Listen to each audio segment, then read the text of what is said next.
Hello friends, હું છું ચેતના વાવડિયા રેસીપીમાં તમારું સ્વાગત કરું છું.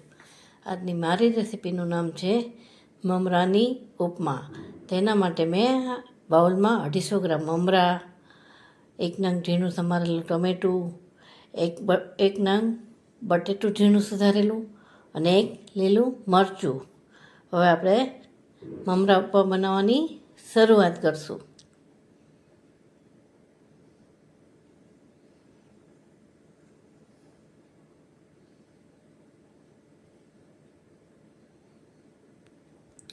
ઉપમા બનાવવા માટે આપણે સૌપ્રથમ મમરાને 15થી 20 મિનિટ માટે પલાળી દેવાના છે.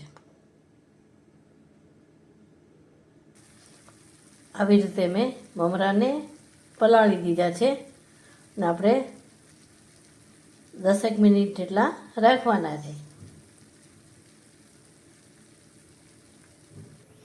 આપણા મમરા પલળે ત્યાં સુધીમાં આપણે તેનો વઘાર કરી લઈશું.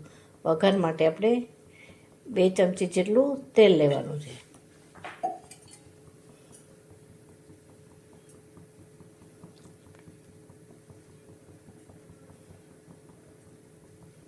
હવે આપણું તેલ થાય એટલે આપણે તેમાં થોડું જીરું લઈશું.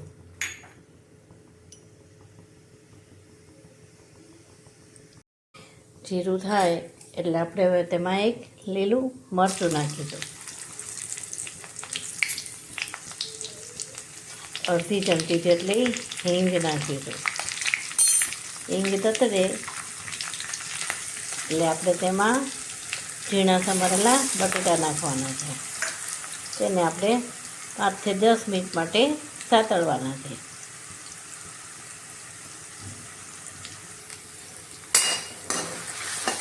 અને તેને ચડવા દેવાના છે.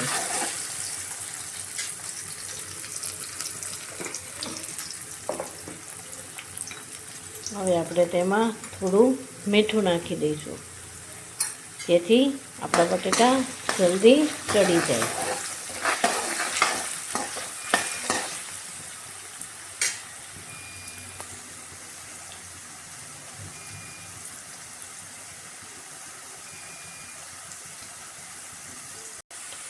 બટેટા આવી રીતે સતળાઈ જાય પછી આપણે તેમાં ઝીણા સમારેલા ટમેટાના પીસ નાખીશું. હવે આપણે તેમાં મસાલા કરીશું. 1 ચમચી ધાણા જીરું, અડધી ચમચી હળદર ને 1 ચમચી લાલ મરચું.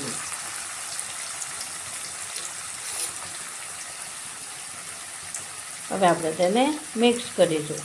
હવે આપણે તેમાં પલાળેલા મમરા છે જે આવી રીતે કોરા પડી ગયા છે તે નાખીશું.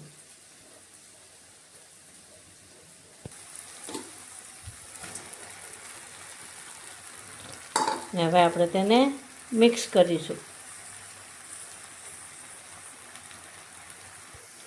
આવી રીતે મિક્સ કરીને હવે એમાં સ્વાદ મુજબ ખાંડ નાખીશું. પાછું તેને મિક્સ કરો. તો હવે આપણી મમરા ઉપમા તૈયાર થઈ ગઈ છે. તેને સર્વ કરો. ઉપરથી આવી રીતે કોથમીર છાંટીને સર્વ કરો. મારો વિડીયો ગમ્યો હોય તો તેને શેર, લાઈક ને સબસ્ક્રાઈબ કરજો. કમેન્ટ આપવાનું ભૂલશો નહીં. Thank you.